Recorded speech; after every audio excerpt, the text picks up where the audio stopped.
नमस्कार विद्यार्थी मित्रों, आमचे YouTube channel science and education corridor यामध्ये आपले सर्वांचे स्वागत। बीएड कॅपराऊंड 4 या अनुषंगाने आपण व्हिडिओ पाहत आहोत। आपला बीएडचा कॅपराऊंड 3 नुकताच अलॉट झालेला आहे। त्याचे ॲडमिशन्स सुरू आहेत आणि ते 23 तारखेपर्यंत पूर्ण होणार आहेत। त्यानंतरची आपली पुढची प्रक्रिया म्हणजेच कॅपराऊंड 4 ही होय। तर 25 तारखेला आपल्याला व्हॅकंट सीट समजून आपल्याला पुढील कार्यवाही करायला सुरुवात करायची आहे। याबद्दल अधिकची माहिती जाणून घेण्यासाठी हा व्हिडिओ पूर्ण पहा। तत्पूर्वी आपण जर आमच्या चॅनलवरती अजूनही नवीन असाल तर कृपया चॅनलला सबस्क्राईब करा। व्हिडिओ आवडल्यास नक्कीच मित्रपरिवारामध्ये शेअर करा व व्हिडिओला लाईक करण्यास विसरू नका। कॅपराऊंड 3चे आपण मध्यावरती आहोत। कॅपराऊंडची अलॉटमेंट झालेली आहे। ॲडमिशन्स 23/9/2024 पर्यंत आपले होणार आहेत। 23 तारखेला ते ॲडमिशन पूर्ण होतील। 24 तारखेला लिस्ट तयार होईल आणि 25 तारखेला ती लिस्ट डिस्प्ले होईल। म्हणजे display of vacant seats for assistant CAP round or 4th CAP round आपल्याला 25 तारखेला पाहायला मिळेल। त्यानंतर आपल्याला ऑप्शन फॉर्म भरायचे आहेत, कॉलेज चॉईस फॉर्म भरायचे आहेत। कधीपासून तर 25/9/2024 ते 27/9/2024 म्हणजे 25, 26 आणि 27 या 3 दिवसात आपल्याला ऑप्शन फॉर्म चौथ्या राऊंडचे भरायचे आहेत। त्यासाठी आपण सज्ज व्हा। आपल्याला पर्सेंटाईल किती असो, आपल्याला 5 मार्क असो, 10, 15 पर्सेंटाईल आपण ज्याला म्हणत असतो, 20, 30, 40, 50 कोणत्याही पर्सेंटाईलचा नंबर आपला लागू शकतो। तो कसा आपण यूज करायचा आहे, कसा लागल याची जी काळजी आहे ती आपण ह्या व्हिडिओद्वारे पूर्ण आपल्याला नाहीशी झालेली पाहायला मिळेल। त्यानंतर आपल्याला पुढची कृती जी आहे 28 तारखेला आपली मेरिट लिस्ट लागेल। त्यानंतर 28ला आपली मेरिट लिस्ट कॉलेजमध्ये डिस्प्ले होईल आणि वेबसाईटवरती सुद्धा डिस्प्ले होईल। त्यानंतर ॲडमिशन जे सुरू होतील 30/9/24 ते 4/10/24 इथपर्यंत आपल्याला ॲडमिशन्स पाहायला मिळतील। कॉलेजला जायचं आहे, ॲडमिशन घ्यायचं आहे आणि त्यानंतर कट ऑफ ॲडमिशन डेट आपल्याला पाहायला मिळेल। म्हणजे 4 तारखेनंतर यावर्षीचे राऊंड पूर्णपणे संपलेले असतील। चौथा राऊंडसुद्धा संपलेला असेल। त्यामध्ये त्यानंतर कुठलीही बेटरमेंट नसेल किंवा कुठल्याही पद्धतीने आपलं ॲडमिशन होऊ शकणार नाही याची आपण खात्री बाळगा। म्हणजेच आपल्याला नियोजित कालावधीमध्ये 25, 26 आणि 27 सप्टेंबर 2024 या कालावधीमध्ये आपल्याला ऑप्शन्स द्यायचे आहेत आणि आपला जो प्रवेश आहे तो कशाप्रकारे निश्चित होईल याचं आपण काम करायचं आहे, कामगिरी करायची आहे।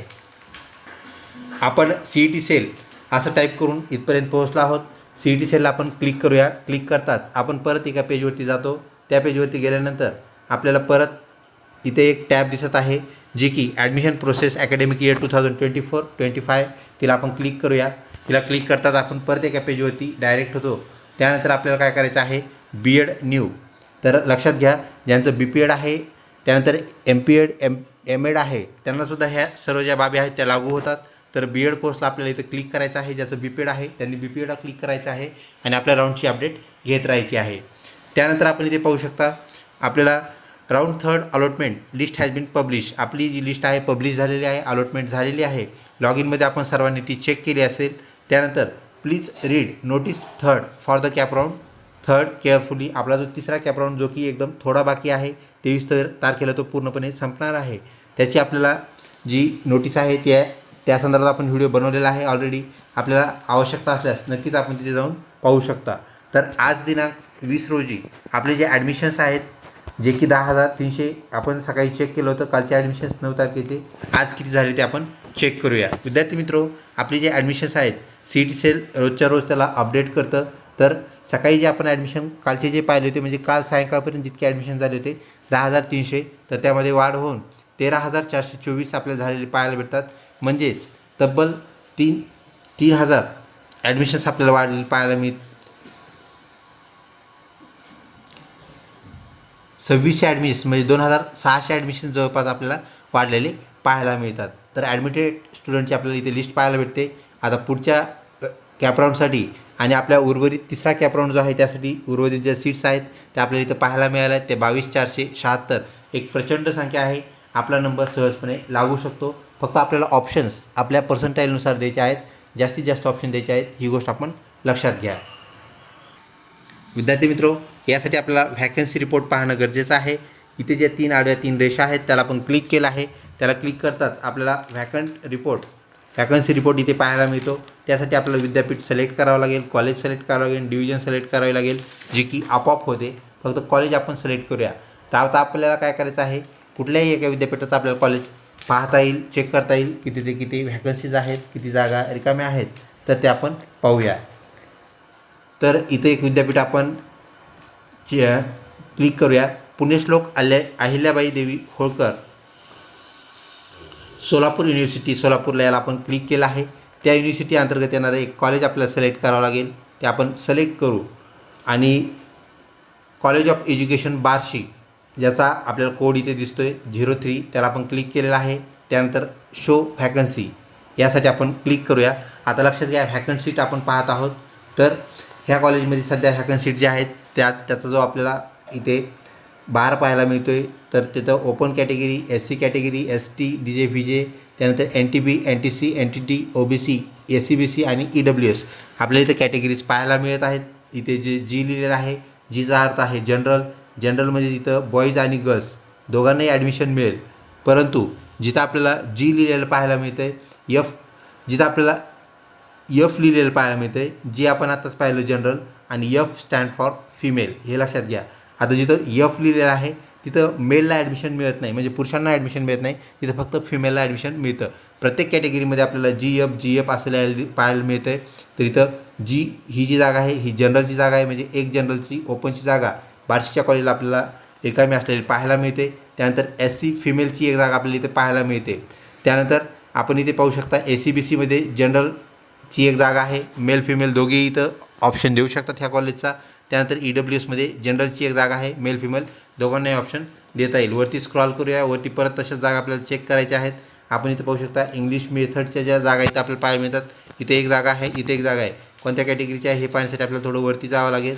तर आपल्याला OBCची जनरलची ही जागा पाहायला मिळते, OBC जनरल.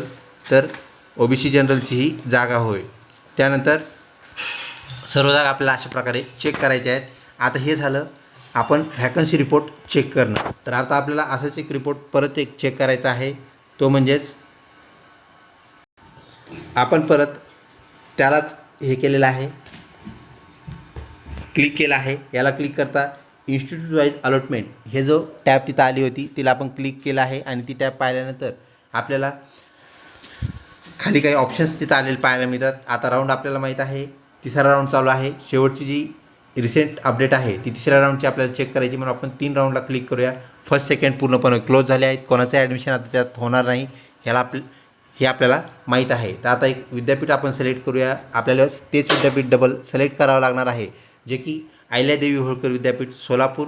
त्यानंतर त्यातलं कॉलेज बार्शीचं कॉलेज आपण डबल निवडूया. तर आपण वरती स्क्रॉल करूया. पुण्यश्लोक अहिल्यादेवी होळकर सोलापूर युनिव्हर्सिटी आपण क्लिक केला आहे. सिलेक्ट कॉलेज पुन्हा तेच 20,003 ज्याचा कोड होता, आपण 03 असं त्याला म्हटलं होतं मग अशी त्याच कोडला आपण सिलेक्ट केला आहे. शो अलॉटमेंट लिस्ट याला आपल्याला सिलेक्ट करायचं आहे. विद्यार्थी मित्र, आता आपण ज्या जागा पाहिल्या OBCच्या त्यानंतर जनरलच्या ज्या जागा तिथं अवेलेबल होत्या, तर आपली कॅटेगरी आता आपल्याला माहीत आहे. आपण ज्या कॅटेगरीमधून फॉर्म भरलेला आहे त्या विद्यार्थ्यांचे नंबर इथं किती पर्सेंटाईलला लागलेत हे आपल्याला कळेल, व आपलं जे पर्सेंटाईल आहे त्याची जागा तिथं रिकामी आधी आहे का नाही ते पाहायचं.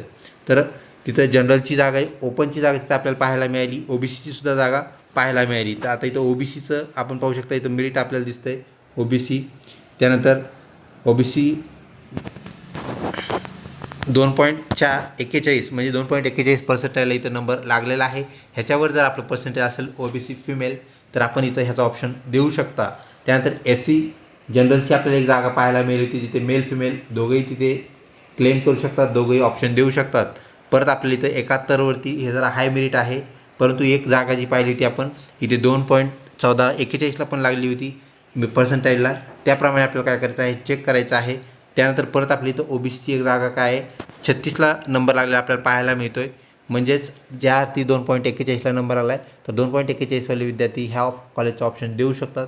त्यामुळे काय करायचं आहे, अगोदर व्हॅकन्सी रिपोर्ट चेक करायचा आहे आपल्याला. व्हॅकन्सी रिपोर्ट कसा चेक करायचा ते आपण पाहिलेलं आहे. 3 जे आडव्या रेषा आहेत त्याला क्लिक करायचं.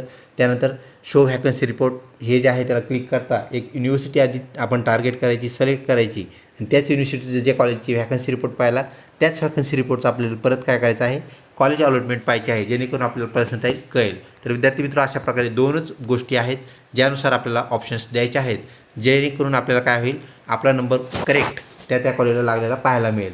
तर मग काय करायचं आहे, तसेच गव्हर्नमेंट कॉलेजच्या सुद्धा आपण जागा पाहू शकता, चेक करू शकता. आपण परत त्या 3 रेषांना क्लिक केलं आहे. 3 रेषेला क्लिक करताच आपण करंट व्हॅकन्सी रिपोर्ट याला चेक करूया, क्लिक करूया. त्याला क्लिक केल्यानंतर आपण परत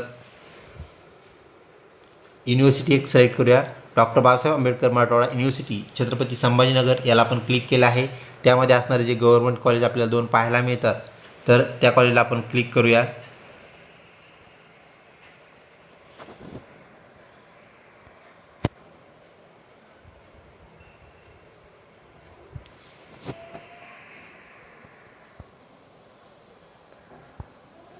वरती स्क्रॉल केल्यानंतर आपल्याला विविध कॉलेजेस जे आहेत छत्रपती संभाजीनगर येथे असणारे कॉलेजेस, त्यानंतर विविध कॉलेजेस जे 4 जिल्हे या अंतर्गत येतात, त्यामध्ये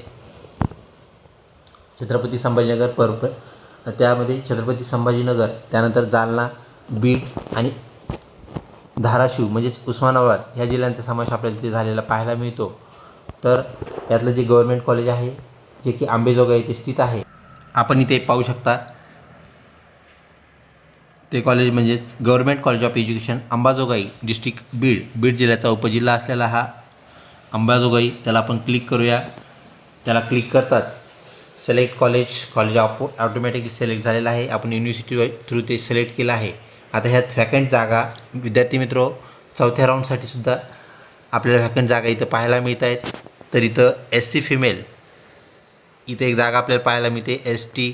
तर ह्यातल्या काही जागा एंगेज होतील हे लक्षात घ्या, कारण राऊंड अजून पूर्णपणे संपलेला नाही आहे. आपला 3रा राऊंड जो आहे त्याच्या जागा अजून भरणं चालू आहे. तर ह्या जागा आपल्याला क्लिअर जागा कधी कळतील, तर जेव्हा ह्या जागा भरणं पूर्ण होईल, म्हणजे 23 तारखेला सोमवारी 23/9/2024 रोजी ह्या जागा भरणं पूर्ण होतील. त्यानंतर जागा ज्या शिल्लक राहतील त्या खऱ्या अर्थाने आपल्याला पुढच्या राऊंडसाठी उपयोगी असतील. आणि त्यानंतरही आपली जी लिस्ट लागणार आहे 24 तारखेला जी लिस्ट लागणार आहे ही आपण 25 तारखेला पाहू शकू. तर 25 तारखेला आपल्याला क्लिअर होऊन जाईल की किती जागा रिकाम्या आहेत. तर जागा कशा पाहिजेत हे आपण ह्या व्हिडिओमधून जाणून घ्या. आणि 25 तारखेला मात्र आपण सर्व जागा चेक करून त्या आता इथं भरपूर जागा आपल्याला रिकाम्या असल्या सध्या पाहायला मिळतात. म्हणजे 3ऱ्या राऊंडलासुद्धा आपला नंबर ओपनमधून असो किंवा कुठल्याही कॅटेगरीमधून असो गव्हर्नमेंट कॉलेजला लागू शकतो, कारण हे गव्हर्नमेंट कॉलेजचं मेरिट आपण इथे पाहत आहोत, व्हॅकन्सी आपण पाहत आहोत. तर अशा प्रकारे आपल्याला काय करायचं आहे, व्हॅकन्सी रिपोर्ट चेक करणे आणि त्यानंतर अलॉटमेंट चेक करणे, ह्या दोन्ही गोष्टी जर तुम्ही चेक केल्या तर ॲक्युरेटली तुमचा नंबर कुठल्याही कॉलेजला लागू शकतो. लक्षात घ्या, बऱ्याच विद्यार्थ्यांचा विचार नाही की सर फीस किती असते. तर 4थ्या राऊंडला लागलं म्हणजे तुम्हाला फुल फीस भरावी लागते असा आपला गैरसमज तो काढून टाका. कारण फुल फीस फक्त कोणत्या कॉलेजला आहे, तर ऑटोनॉमस जे कॉलेज आहेत, जे कॉलेज स्वायत्त कॉलेज आहेत आणि त्यानंतर जे कॉलेज स्वयं अर्थसहाय्यित आहेत, अशाच कॉलेजची फीस आपल्याला जास्त असलेली पाहायला मिळते. आणि इतर कॉलेजची जी फीस आहे ती 26,000पासून ते आपल्याला जनरली ती 45,000पर्यंत पाहायला भेटते. 26,000 ते 45,000 कॉलेजचे फीस असणारे अनेक कॉलेजेस, म्हणजे मॅक्झिमम कॉलेजेस 300पेक्षा जास्त कॉलेजेस महाराष्ट्रामध्ये आहेत. ही गोष्ट लक्षात घ्या. म्हणजे ह्या दोघांच्यामध्ये फीस असणारी कॉलेजची संख्या आपल्याला सगळ्यात जास्त पाहायला मिळते. आणि ह्याच्यावर फीस असणारे पण काही कॉलेज आहेत आणि ह्यापेक्षा कमी फीस असणारे कॉलेज म्हणजे आपले गव्हर्नमेंट कॉलेज आणि त्यानंतर गव्हर्नमेंट ॲडेड कॉलेज, म्हणजे शासकीय कॉलेज आणि शासकीय अनुदान प्राप्त असलेले कॉलेज हे आपल्याला ह्यापेक्षा कमी असलेली फीस पाहायला मिळते. आणि स्वायत्त कॉलेज जे आहेत, पॉप्युलर कॉलेजेसची फीस तर त्यापेक्षा आपल्याला जास्त असलेली पाहायला भेटते. ती 2.57 म्हणजे 2,75,000पर्यंत सुद्धा काही फीस असणारे कॉलेजेस आहेत. परंतु लक्षात घ्या, मॅक्झिमम कॉलेज जे आहेत आपण सर्च करतानाच कॉलेज सर्च करताना काय करायचं आहे, नॉन ॲडेड ज्याला आपण म्हणत असतो, अनॲडेड म्हणतो आपण त्याला, तर अनॲडेड कॉलेज तिथं आपण पाहू शकता आणि त्याप्रमाणे आपण जास्तीत जास्त ऑप्शन देऊ शकता. व्हिडिओ आवडला असल्यास लाईक करा, तसेच मित्रपरिवारामध्ये शेअर करण्यास विसरू नका. लवकरच भेटूया पुढच्या व्हिडिओमध्ये. तोपर्यंत धन्यवाद.